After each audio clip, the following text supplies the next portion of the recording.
Oh, death in comic books. It's almost an inconsequential occurrence these days, with characters dying and then coming back and then dying again and then coming back and then whoops, universe reboot, and then hey, let's just bring back all those dead guys we killed. Yeah. Regardless, there's still been some pretty shocking deaths over the years, especially when it comes to villains, since, you know, some of the heroes have some pretty intense moral codes and all. So let's take a look at our top 10 supervillain shocking deaths.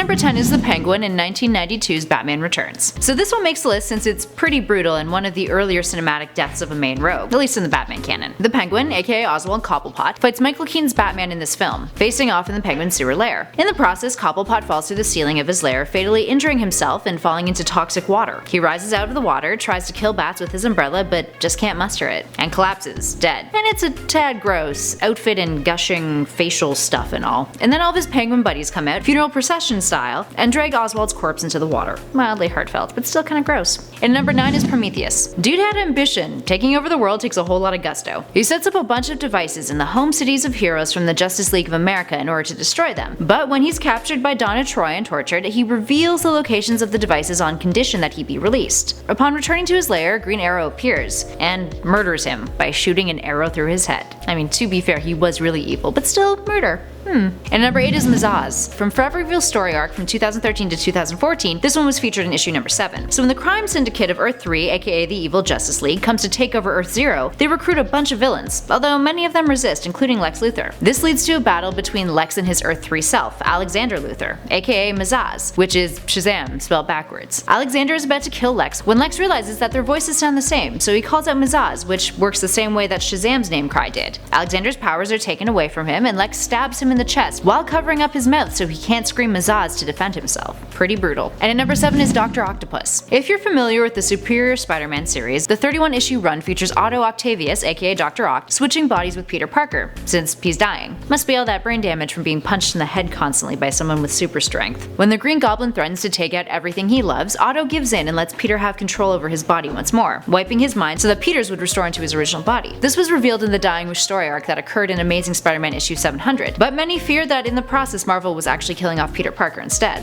And at number 6 is Joker in Injustice. In Injustice, the Joker tricks Superman into killing Lois Lane, who is pregnant with his child. Clark's child, that is, not the Joker's. Clark freaks out, so much so that he punches a hole into the Joker's chest, and Batman is all like, whoa dude, that's not really cool. The reason why it's so shocking? Well, we're stepping out of Superman's code of morals here, and the Joker notoriously never really dies. Bats won't allow it. That being said, he has died a bunch of times, but that's for a different list. Turns out that killing Lois and Clark's unborn baby is just enough to push Superman over the edge and smash his fist through the Joker's body, all in a day's work. And at number 5 is Doomsday. Oh, Doomsday. You showed up, fumbled Superman, he hit you back 1,000 times, and then you both killed each other because you punched one another too hard. So Doomsday's death occurs in the Death of the Superman arc in 1992, where Clark died but then was brought back and fans felt incredibly betrayed. But DC still sold millions of copies of comics, and I guess it's like whatever then? Thanks DC. While the shock was more so due to Superman's death, the whole arc itself was quite jarring, including Doomsday's demise and the then reveal that he too was still alive. And at 4 is the Governor from The Walking Dead. You guys might be more familiar with the Governor from the TV series, but for this number we're going to be talking about him in the comics. And he's one sick dude. Like,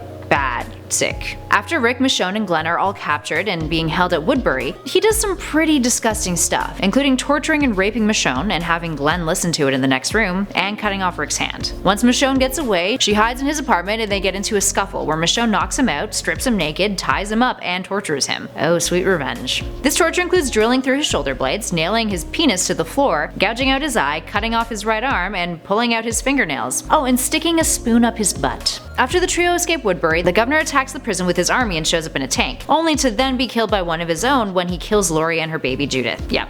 Very different than the show. And number 3 is the Reverse Flash. So heads up guys, major spoilers on this one. So the Reverse Flash has been killed a few times, but let's take a look at his most recent death that ties in with the shocking, or to some groan-worthy, end of DC Universe rebirth. Like I said, spoilers guys. This has to do with the appearance of a certain iconic button that, well, is probably making Alan Moore super unhappy. Now in Flashpoint, Eobard Thawne had a sword thrust through him, and dude died. In this issue of Batman though, while Bruce is keeping Thawne preoccupied until Barry Allen arrives, there's a flash of blue. Thawne appears with his body half engulfed in blue flame, and he's all like, I saw God, and then falls to the floor and dies. Wonder who's responsible for that one. And at 2 is Dark Phoenix. So Jean Grey has died many times. But when she became the Dark Phoenix in 1980 at the end of the Dark Phoenix saga, during a battle on the blue area of Earth's moon, Jean was brought to a surprising end. Professor X had tried to create preventions in Jean's mind to stop her from becoming the Dark Phoenix, but when Scott is defeated in battle, she loses it. Xavier deploys the X-Men to finish her off, not having much of a choice. Either Jean goes or the world is at serious risk. Colossus couldn't bring himself to kill her though, but his punch was enough to bring her to her senses. She then runs away with Scott chasing after her, but she freezes his body and then kills herself in order to keep the universe safe.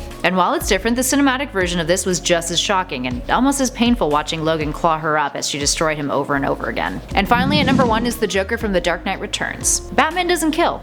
That's like his thing, his MO, his code that we're constantly being reminded of. So imagine how crappy Bats felt in Frank Miller's The Dark Knight Returns when he fights the Joker in the Tunnel of Love. He holds himself back from murdering him, even though it's quite close, but then the Joker forcibly snaps his own neck, committing suicide, and in the process making it look like Batman was to blame. Well, that's one way to have a big nice final screw you joke to his greatest adversary. So there we have it, friends. Any deaths we didn't include that shocked you? Let us know in those comments below. And if you dug this video, make sure you hit those like and subscribe buttons. I've been Kelly Pally for Top 10 Nerd, and I'll catch you guys in the next one.